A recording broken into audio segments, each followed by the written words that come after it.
Live from the KATC TV3 studios, this is Acadiana's News Channel at 10.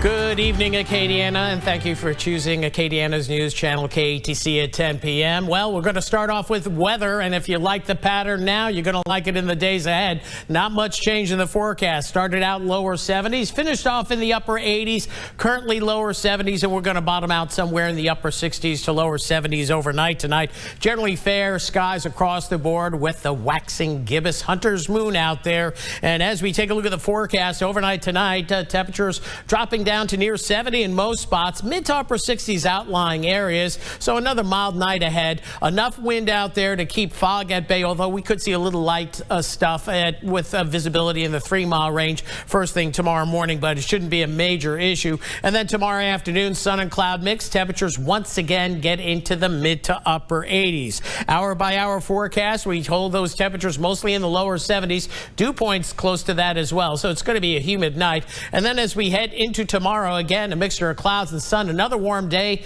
breezy southeasterly winds as well. Big change on the horizon. We're talking a wind chilly Halloween. We'll talk more about that. Plus, out in the tropics, we do have a major system to talk about. More on that and the complete True View forecast coming up in just a bit. Tonight, whiplash and chaos among House Republicans seeking to find a new speaker. GOP lawmakers holding another candidate forum and secret ballot vote, the second of the day in an effort to secure a nominee. Now, caucus Vice Chair Mike Johnson is the new nominee. This after House Majority Whip Tom Emmer, who was nominated earlier today, abruptly dropped his bid after just 4 hours. Emmer had defeated several other GOP candidates during a series of secret ballot votes, but a follow-up tally behind closed doors showed about 26 GOP members would not support him if his name came up on the House floor. He could only afford to lose 4 GOP votes. The people that are involved in these proceedings are hell-bent on making sure that if it's not their guy, their pick, nothing else matters. As soon as Emmer started to try to change those no votes to yeses, former President Donald Trump posted on his social media platform that voting for Emmer would be a tragic mistake. I disagreed with him very much on globalism and on many other things. It's not clear if any member will be able to secure the 217 votes needed. Without a speaker, no legislative business can move forward, meaning no aid packages to Israel or Ukraine and no funding bills to help avert a government shutdown with a mid-November spending deadline looming. M. Nguyen, ABC News, Washington. Honestly, I was just speechless. All I could do is sit there and just cry and started thinking about all the memories we had together. That's about it. I was just speechless the whole time. Monte's been on this basketball team ever since he was in junior high. That doesn't happen often. He's very gifted, and he had such a large school spirit. So we just felt that we had to wear purple in honor of him. The 18-year-old was a senior and played on the boys basketball team at Ville Platte High School. His teammates say they are still in complete shock and searching for answers after their friend lost his life to gun violence. Honestly, I was just speechless. All I could do is sit there and just cry and started thinking about all the memories we had together. That's about it. I was just speechless the whole time. Monte's been on this basketball team. While Monte's death is still under investigation, his coach tells me he will always be the sixth man on the court. In Ville Platte, Darcy Wertique, KATC TV3. For Acadiana's News Channel, I'm Paris Flanagan reporting in St. Landry Parish. If you live in the city of Opelousas, you may notice this in your backyard. You may notice new water meters being installed. Well, some customers are not too happy about it, claiming that their water bill has gone up. Well, I'm aware of the issue and I spoke to the mayor, and there seems to be a simple fix. But small business like myself, it should be just like a house, house water bill. Because I'm not using that much water at all. Jeff Anderson owns this barbershop in downtown Opelousas. He says his water bill is higher than normal. My water bill should be like it was before. I was paying like $35 a month. Now it's up $50 a month. It's ridiculous. He says his business doesn't rely on that much water. It's a barbershop. I don't even wash hair in here, I just cut hair. Maybe like Jeff, not too happy about your water bill, and that's all thanks to this. New smart meters. We are in the process of changing over 6,000 meters in the city of Opelousas. The city partnered with third-party company Vanguard to install new smart water meters, replacing old meters. Meters the city says are no longer up to standard. We had older meters in the city. The meters weren't registering correctly. People were getting minimum bills or estimated bills because we couldn't read them. The mayor says the $4.2 million project will hike prices up because they're being charged for the actual usage of water going through those meters. But the city is introducing this, a new app called Eyes on Water. It can help you keep track of your usage. Upload that app on their telephone, and they can go there and monitor the usage of what they have going through their meter at their home. The app is free and can track leaks, the amount of gallons you use per day, and more. But Jeff is a little doubtful about the app. I don't think everybody else would use that because, a lot of people don't use their phone like that. They're on TikTok and Facebook. I don't think they'll be checking their water bill. Now, the city says there is still 1,200 meters left to be installed in the city. If you have a water bill that is high, they recommend that you go to City Hall and they will try to figure out a solution to get you caught up with your bill. Reporting in Opelousas, Paris Flanagan, KATC TV3.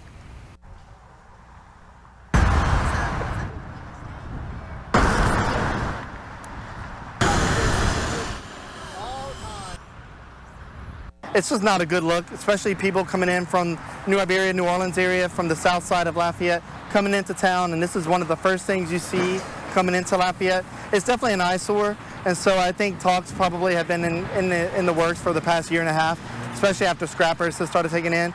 And the homeless community has started making camps inside, and so it's just for safety reasons and just for the fact that even for the homeless people, it's not a good place to live, and so there's better options, and so I think Lafayette has a lot of room to grow still. The U.S. Board of Education has awarded 2 St. Martin Parish magnet schools $2.9 million this year under the first ever Fostering Diverse Schools Demonstration Grant Program. St. Martin Parish Schools Superintendent Frederick Wiltz says for the next 5 years, the 2 schools will receive roughly $13.4 million, making it possible to fund their new programs and transportation. I think that is really going to help to solidify the work that we want to do in terms of these 2 magnet programs. So this is going to be used to provide facility upgrades, the curriculum that's going to be implemented, as well as assisting with transportation, as well as the equipment and the extracurricular activities that are going to be involved with the 2 magnet schools in St. Martin Parish.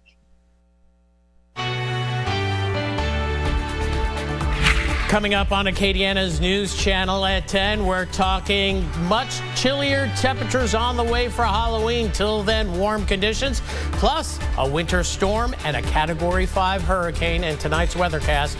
You won't want to miss it. We'll have more coming up right after the break. From the KATC Weather Lab, here's Rob's forecast.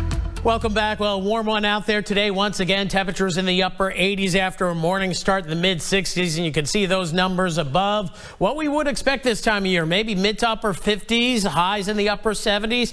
Usually we're within 5 degrees of that, but not 10 degrees above that, and that's going to be the story for the rest of the week. But change on the horizon as we head into next week. So let's take a look at the big picture here as we look at the water vapor imagery. We have a high pressure ridge dominating across the Gulf of Mexico, keeping a big hurricane down here bottled up to the south, and then we have a winter storm up here to the north, and eventually this system will drag a front our way in about 5 or 6 days time frame. It's going to get here, it looks like, by Monday. We'll talk more about that in just a bit. But as we look at what's going on across the U.S., well, big winter storm underway where they're expecting snow, by the feet in spots across portions of Montana and northwestern Wyoming, Idaho, and even up through Washington State, and winter weather advisories as well. So it is winter somewhere. It's kind of fall in between, and we're stuck in summer thanks to this ridge of high pressure off to the east, low pressure to the west, and that's allowed for a tightening pressure gradient,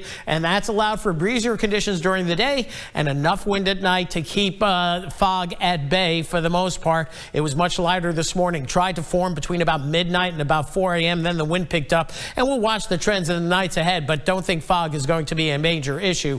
As we take a look at the regional Doppler radars, all relatively quiet for now. A couple of streamer showers out in the Gulf, and we saw a few of those moving inland during the course of the day today by Reserve and over toward, we'll say, the Baton Rouge area between Baton Rouge and Hammond. Those showers have diminished, and that's our best chance of rain over the next several days. 5% on any given day, maybe 10% on Thursday. Meanwhile, here across Acadiana, as we scan Power Doppler 3, Acadiana's Doppler radar, all is quiet. Tropics, a different story, though. Hurricane Tammy is intensifying, but the big story today has been Major Hurricane Otis. Otis started today as a tropical storm. At 10 o'clock this morning, it was a tropical storm. At 10 o'clock tonight, it's a Category 5 hurricane. Look at the way that eye formed. It went through a rapid intensification cycle, the fastest rapid intensification cycle observed in the Eastern Pacific ever. And here it is just south of Acapulco, Category 5, 160-mile-per-hour winds. It's going to hit Acapulco. It's going to hit Zuanatejo as well, and a couple of other places on the Mexican coast here. So it's going to be a devastating storm as it moves inland overnight tonight. Here's the 7 a.m. position, still a major hurricane, and then eventually doing a lot of damage with respect to heavy rainfall. But this is going to be a catastrophic storm, unfortunately, for our friends in Mexico. Meanwhile, for us, we're looking at temperatures near 70 by daybreak tomorrow. We'll get into the mid to upper 80s tomorrow afternoon. The HER model a little bit cooler, and also trying to bring in a few isolated showers. We'll see if that happens as we head into Thursday. But again, rain chance no higher than about 10%. So overnight tonight, temperatures upper 60s to lower 70s. Tomorrow back into the mid to upper 80s. That heat index in the lower 90s, and we see little change as we head into Thursday. So 70 the low tonight, milder, humid overall. A slight tropical breeze out there, but enough to keep fog at bay, and a waxing gibbous Hunter's moon out there. It'll be full later this week. Then for tomorrow, 88 the high, a mixture of clouds and sun, more sun during the midday hours, and then some clouds into the afternoon. Breezy southeasterly winds once again. Now moving into the 10-day forecast, we don't see much change. Upper 80s as we head into the weekend, and then as we head into Monday, hopefully a few showers coming in. Again, not looking overly wet with this frontal boundary, but it's going to be breezy. Look at the temperatures as we head toward Tuesday morning. This is just model guidance in the 40s, but here we go. As we head into Halloween, we're going to see a nice Arctic outbreak, mainly impacting the northern part of the U.S. Anything in purple here is teens and single digits, so there's going to be some cold air lurking around. So maybe even mid-40s may not be cool enough, but it's certainly going to be chilly, a wind-chilly Halloween, so go with the warm costumes, and then refreshingly cool as we start November. That's it for weather for now. We're going to have more coming up right after the break.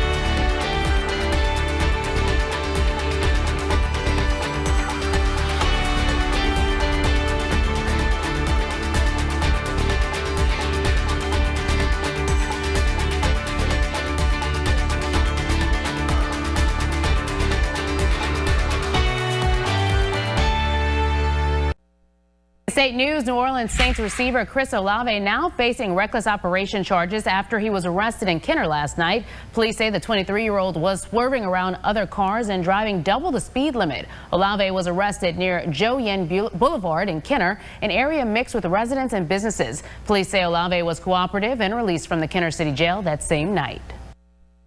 Samuel Galbraith almost got out of prison in 2017, but a WBRZ investigative unit report helped block his release after exposing what was about to happen. He sued, and tonight an appeals court ruled the blocking of his release was improper. This 24-page decision from the United States Court of Appeals for the Fifth Circuit shows a panel of circuit judges sided with Samuel Galbraith, who argued that the parole board did not establish a valid reason for rescinding parole. Judges determining his parole was improperly rescinded, remanding it for the district court to release Galbraith. No, he shouldn't get out. Jessie McWilliams is Karen Sue Eads Hill's mother. I just don't think he should get out. And I can go down and take care of him, but then they'd put me in jail and they wouldn't do parole for me. I'd be there forever. Hill was brutally murdered, shot in the eye, and tied to a tree in the KATC National Forest near Fort Polk. Why one with such a heinous crime? McWilliams has been fighting for justice for her daughter ever since she was killed. Retired District Attorney Asa Skinner was a brand new prosecutor when Hill was murdered. He had told his friend that he had dreamed and had visions of going to a convenience store, getting a woman, and kidnapping them, raping them, and then killing them to see what it felt like. The community near Fort Polk in western Louisiana was rocked with a series of women disappearing over a 2-year span. Pam Miller was last seen at a convenience store in Leesville in May of 1989. Her remains were discovered 6 months later. Then Tammy Call, a high school student, disappeared near a convenience store in February of 1990. Her remains weren't found until 7 years later. Governor John Bel Edwards appoints the parole board. The executive director there says following the Fifth Circuit Court of Appeals decision, they're now in the process of weighing out all of their legal options. In May, the parole board gathered to determine Galbraith's fate once again, after he was almost released 6 years ago. The board voting 2-1 that he should remain locked up.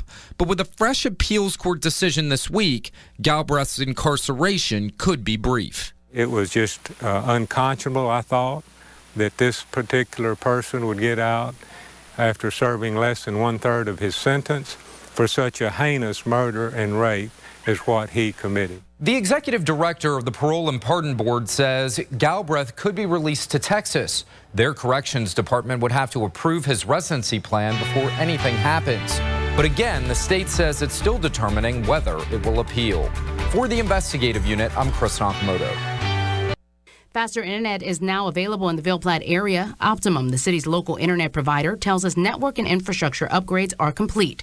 Ville Platte Optimum customers now have internet speeds up to 500 megabytes per second after the launch. The company also participates in the Affordable Connectivity Program, where qualified households can get up to $30 per month off their internet bill.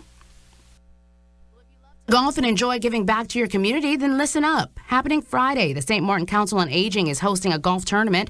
If you missed today's kickoff and re-registration luncheon, no worries. You can still register the Friday morning. Proceeds go towards helping St. Martin Council on Aging fund senior programs like Meal on Wheels. It takes place at the J. and Lionel Hebert Golf Course on Mud Avenue in Lafayette.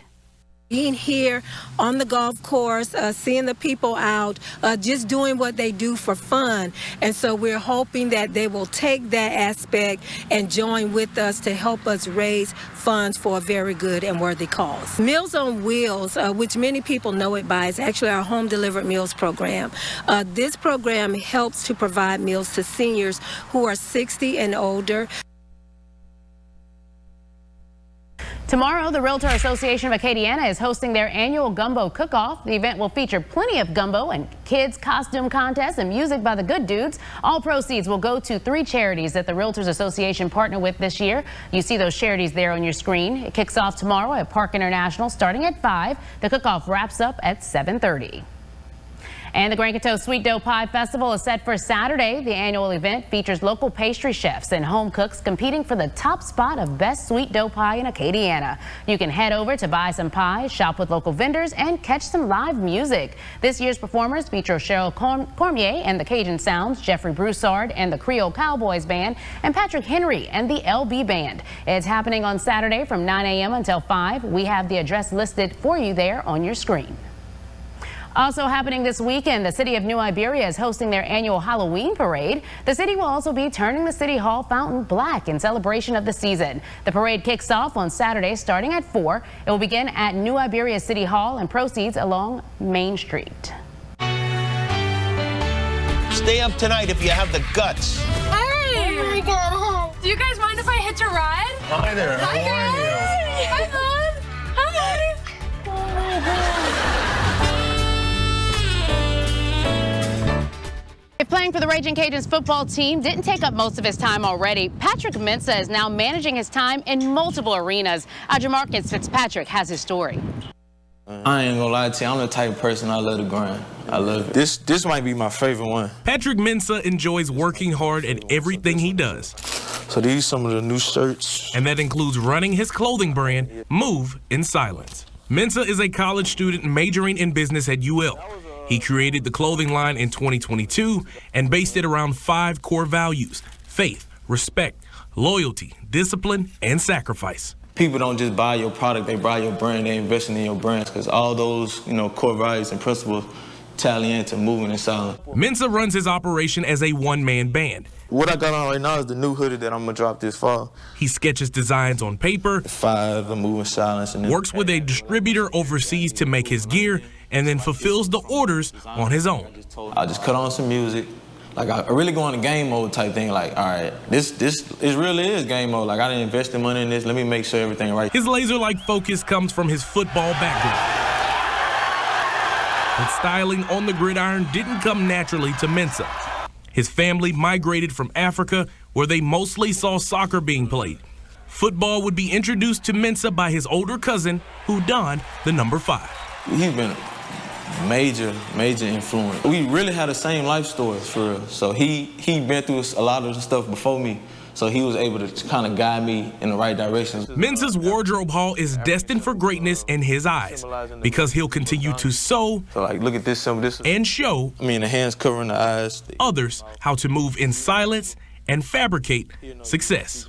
Who knows, you know what I'm saying? Who only God knows for real. So whether it's a store, whether it's a, big time clothing brand, like, who knows? I'm just trying to take it day by day. In Lafayette, Jamarcus Fitzpatrick, KATC Sports. Well, here's the last look at that 10-day forecast. A late summer pattern continues into the weekend. Highs in the upper 80s, lows near 70. Strong, sharp cold front on the way early next week. Get ready for some real fall. That's it for Acadiana's News Channel at 10. Thank you so much for joining us.